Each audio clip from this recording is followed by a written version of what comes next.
Thank you to the Human Rights Campaign. By giving me this visibility award, you not only honor me, you honor the people in my life, the seemingly invisible, whose love and support have buoyed me long before I was so visible. You honor my family, my partner, my friends, my agents, my manager, all of Team AKD, as well as my coworkers at Showtime and Netflix. Yeah. You honor my teachers and my counselors, my hometown community, my idols, and the pioneers that came before me. Thank you for giving me this microphone and this time to speak my truth. I looked up the word visibility. The top 3 definitions are: 1, the state of being able to see or be seen. 2, the distance one can see as determined by light and weather conditions. 3, the degree to which something has attracted general attention, prominence.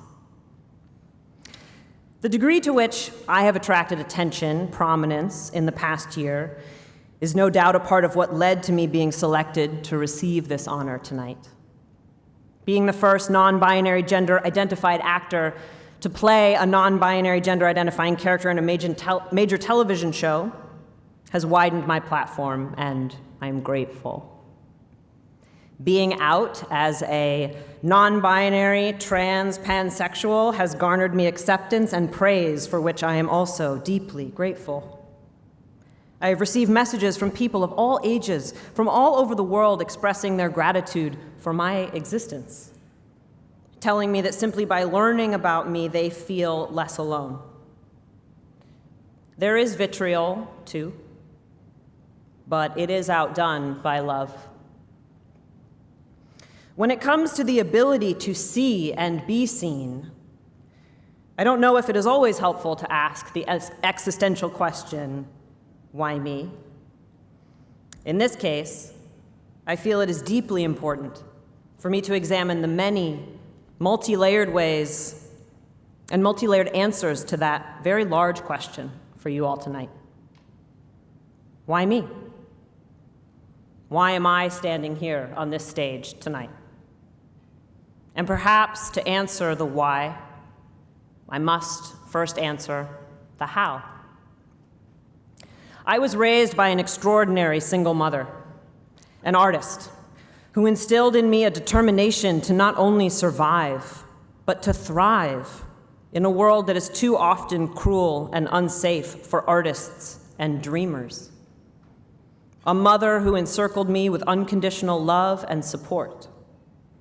A mother who, as my first role model, led me towards other role models like Michael Jackson, Martin Luther King Jr., Nina Simone, John Lewis, Ruby Bridges, Marsha P. Johnson, Medgar Evers, Malcolm X, Frida Kahlo, Harvey Milk, Angela Davis, Nelson Mandela, James Baldwin, and Steve Biko.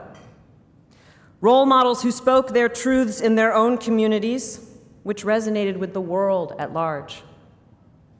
In addition to my mother, siblings, and friends, I was lucky to have teachers and counselors who recognized my drive and encouraged me to follow my dreams. People who taught me to stand up for what was right, even if I was standing alone. People who taught me that staying true to myself would be the greatest gift I could give to myself and to the world. I know how deeply lucky I am to have had the love and support that I've had. I know that it has made the difference between life and death. The story of my life also includes trauma, pain, and struggle.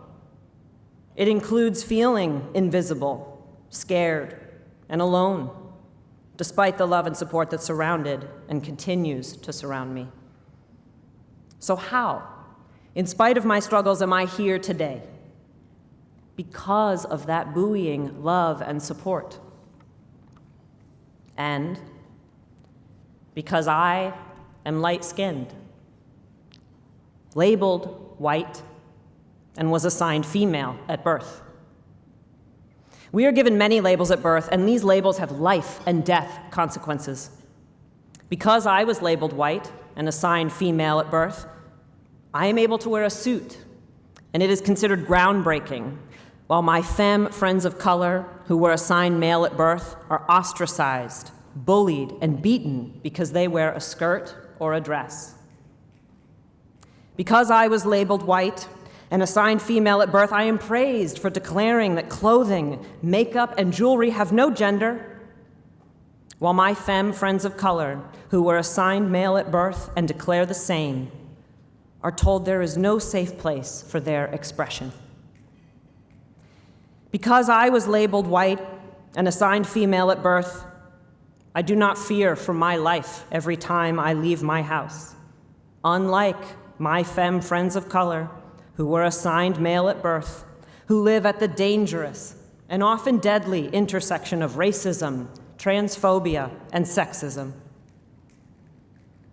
When I had the privilege of speaking at Pride in DC on June 11th, 12 trans women of color had been murdered so far this year that we know of.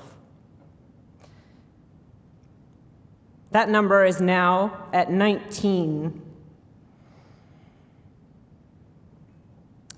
Kenny McFadden, Sherelle Faulkner, Kenneth Bostick, Shay Reed, Alfonso Watson, Jaquarius Holland, Sierra McElveen, China Doll Dupree, Tiara Richmond, also known as Kiki Collier, Jojo Stryker, Jamie Lee Wounded Arrow, Misha Caldwell, Ava LeRae Barron, Ebony Morgan, T.T. Dangerfield, Guinevere River Song, Kiwi Herring, Kashmir Nazir Red,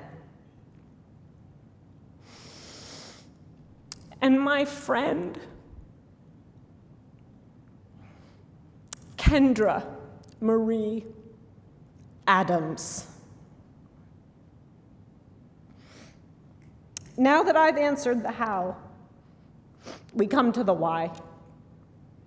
I return to the second definition of visibility, the distance one can see as determined by light and weather conditions. Why am I here on this stage tonight? To give thanks and to prescribe the following. Love. When we lead with love, the distance we can see is increased. Love sends light into darkness and makes the path towards healing clearer. No one is free until we all are free.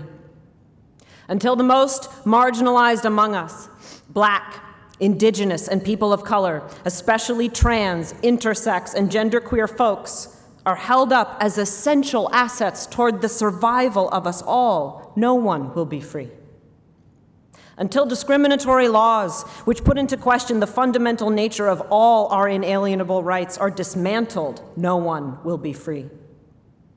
Until white people, people who benefit from the invention of whiteness, acknowledge that the color of our skin has given us privileges that are not inherent to us as human beings, no marginalized person will be free, because it is privilege that creates margins.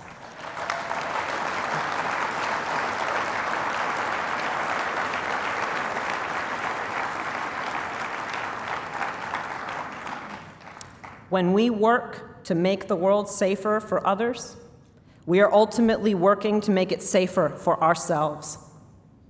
Black lives matter.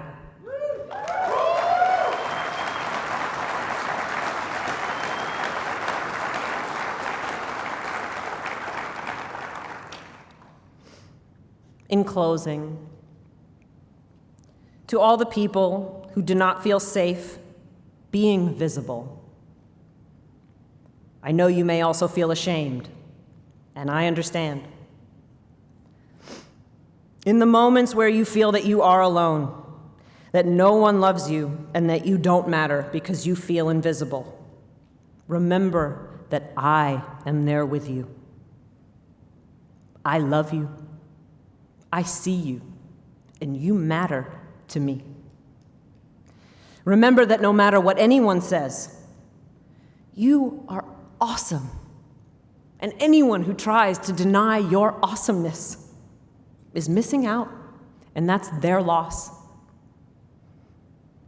You are just as vital to the diverse, beautiful, interwoven fabric of existence as I am, and as you all have made me feel here tonight. I promise I'll keep going. Thank you very much.